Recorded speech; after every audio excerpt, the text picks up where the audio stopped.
Friends, നമസ്കാരം. നമ്മൾ ഇന്നിവിടെ തയ്യാറാക്കാൻ പോകുന്നത് വട്ടയപ്പം. ആദ്യം നമുക്ക് അപ്പത്തിനുള്ള മാവ് അരച്ചെടുക്കാം. ഇതിനു വേണ്ടി ഒരു ഗ്രൈൻഡറിലോട്ട് കുക്ക് ചെയ്ത ഇഡ്ഡലി റൈസും പഞ്ചസാരയും ഇട്ട് നല്ലതുപോലെ അരച്ചെടുക്കുക.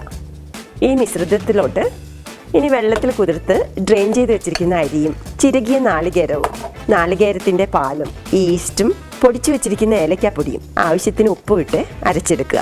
ഇതാണ് നമ്മൾ അരച്ചെടുത്ത വട്ടയപ്പത്തിന്റെ മാവ്. ഇതാണ് ഇതിന്റെ കൺസിസ്റ്റൻസി. ഈ മാവ് നമ്മൾ ഒരു പാത്രത്തിൽ 7 തൊട്ട് 8 മണിക്കൂറോളം ഒഴിച്ചു വെച്ചിരിക്കണം. എന്നാലേ ഈ മാവ് ശരിക്കും പുളിച്ചു വരികയുള്ളൂ. ഈ മാവ് ഫെർമെന്റേഷൻ ചെയ്യാൻ വെച്ചിട്ട് 7 മണിക്കൂർ കഴിഞ്ഞു. ഇതിപ്പോൾ നന്നായി പതഞ്ഞു പൊങ്ങി വന്നിട്ടുണ്ട്. ഇനി നമുക്കിത് ഇതുപോലൊന്ന് ഇളക്കി കൊടുക്കാം. കുറെ മിക്സ് ചെയ്യണ്ട.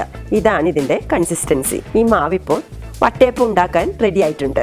ഇതിനു വേണ്ടി ഒരു സ്റ്റീൽ പാത്രത്തിൽ വെളിച്ചെണ്ണ തടവി കൊടുക്കുക. ഇങ്ങനെ ചെയ്തു കഴിഞ്ഞാൽ ഡീമോൾഡിങ് വളരെ എളുപ്പമായിരിക്കും.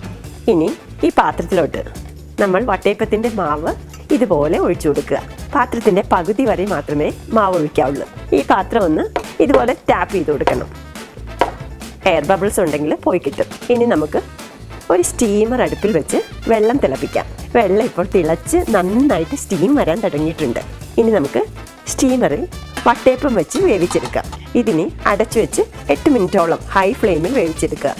ഇപ്പോൾ 8 മിനിറ്റ് കഴിഞ്ഞു. ഇനി നമുക്കിതിലോട്ട് റൈസിൻസും കാഷ്യൂ നട്ട്സും ഇതുപോലെ ആഡ് ചെയ്ത് കൊടുക്കാം. ഇത് ഓപ്ഷണലാണ്. നിങ്ങൾക്ക് ഇഷ്ടമുണ്ടെങ്കിൽ മാത്രം ആഡ് ചെയ്താൽ മതി. ഇതിനെ അടച്ചു വെച്ച് മീഡിയം ഫ്ലെയിമിൽ 15 മിനിറ്റോളം വേവിച്ചെടുക്കുക. ഇപ്പോൾ 15 മിനിറ്റ് കഴിഞ്ഞിട്ടുണ്ട്.